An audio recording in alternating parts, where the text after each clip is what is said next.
Magandang gabi po sa inyong lahat. Ako po si Brother Tonton. Hindi niyo po ako kilala. Dahil na nakakakilala lang sa akin, importanteng tao. Walang iba kundi ang Panginoon. Amen? Ako po'y galing sa Sarja. Miyembro po ako ng Sarja Church. At ang pastor po namin doon ay walang iba kundi si Pastor Bert. Alam po sa church namin, hindi po doon ipipray ang mga may sakit. Kinakantahan lang po sila at gumagaling na sila. Ganun po ka-powerful ang aming praise and worship. Halimbawa, may bulag. Pumunta ron, hindi na pinag-pray. Ayan, pwede pag-prayan. Hindi siya pinag-pray. Kakantahan lang siya. Halimbawa, open my eyes, Lord. Dumidilat na siya. Nakakita na. Halimbawa, may dilalamisan. Pilay. Hindi pinag-pray yun. Kakanta lang ang praise and worship. Walking and leaping. Makakalakad na siya. Ganun po. May isa may problema, dinala ron, Kuba. Sabi, anong kanta pwede rito? Kuba to eh. Biglang sabi ng masang worship leader, alam ko na, This mountain shall be removed.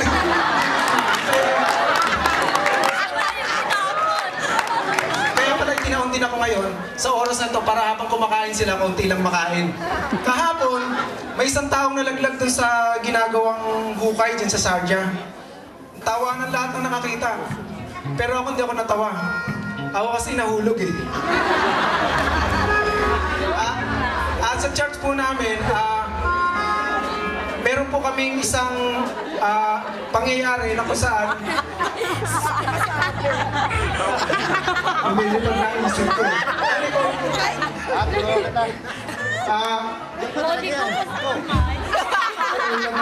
Actually, may twin brother po ako, hindi po nakapakilala kayo na mayroon po akong twin brother pero hindi kami identical. Nung pinanganak po ako kasi mahirap lang ang aming mga magulang, no? Marami sa aming mahirap. Marami ang kamag-anak na mahirap. Mahirap kausapin, mahirap.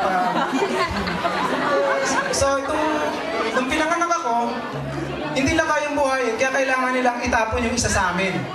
So, pinili nila yung isang medyo pogi, medyo may kinabukasan. So, pinili nila yun. Tapos itinapon yung pangit. At doon ako unang natutong lumangoy.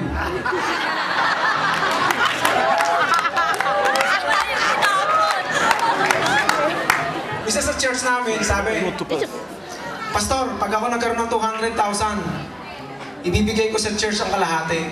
Ay, salamat.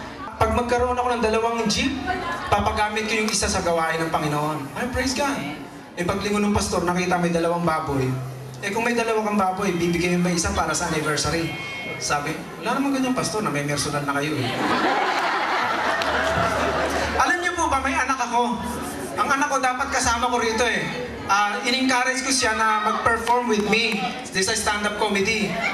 Ang pangalan po niya si Akim, pero ayaw na niya ngayon. Itong anak ko to, medyo sabi nga niya, Papa, paglaki ko ba magiging kamukha mo rin ako? 10 years old siya. Sabi ko, siyempre, anak kita eh. Ayaw ko nang lumaki.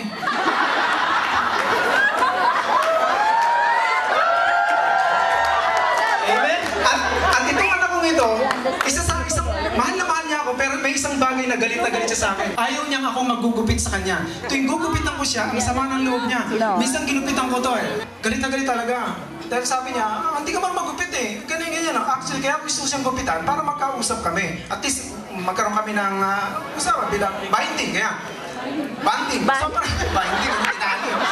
So, nangyari, pareho, pasensya naman sa pronunciation ko. So, ito yung batang ito. Sabi niya, pangit talaga, Papa eh.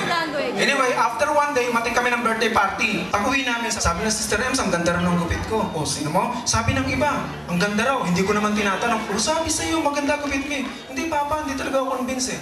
Mamaya-maya, bago kami bumaba ng kotse, sabi niya sa akin, Papa, tama ka nga. Bagay sa akin masagwa. Tapos itong 2 months ago, ginupitan ko uli siya, galit na naman. Eh, kasi blue baby yun eh. Di ba, alam niya yung blue baby? Nung pinanganak siya sa Cornish Hospital sa Abu Dhabi, halos mamatay siya talaga. Totoo po yun. Blue baby siya. At yung anak ko naman, jaundice, yellow baby. Kailan niyo asawa ko? Di ba, black? Ako naman maputi. So, kompleto kami. Anyway, kamuntik siya mamatay. Ang sabi ko yun sa akin, Papa, dapat hinayaan mo na lang akong namatay ako eh. Kung magiging ganito rin lang ang buho ko ngayon. Ganun katindi ang kanyang malasakit. So yung kapatid niya, in-encourage siya.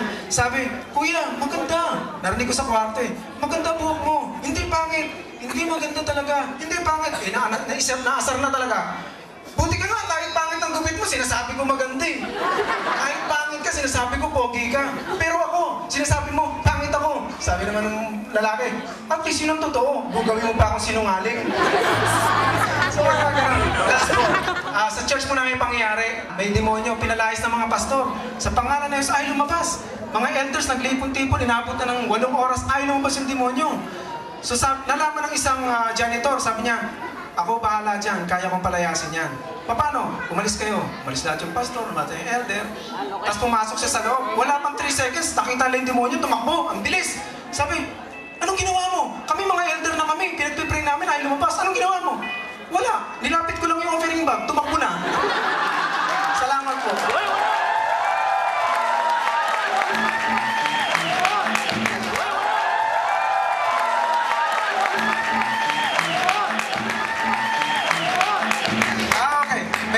Po.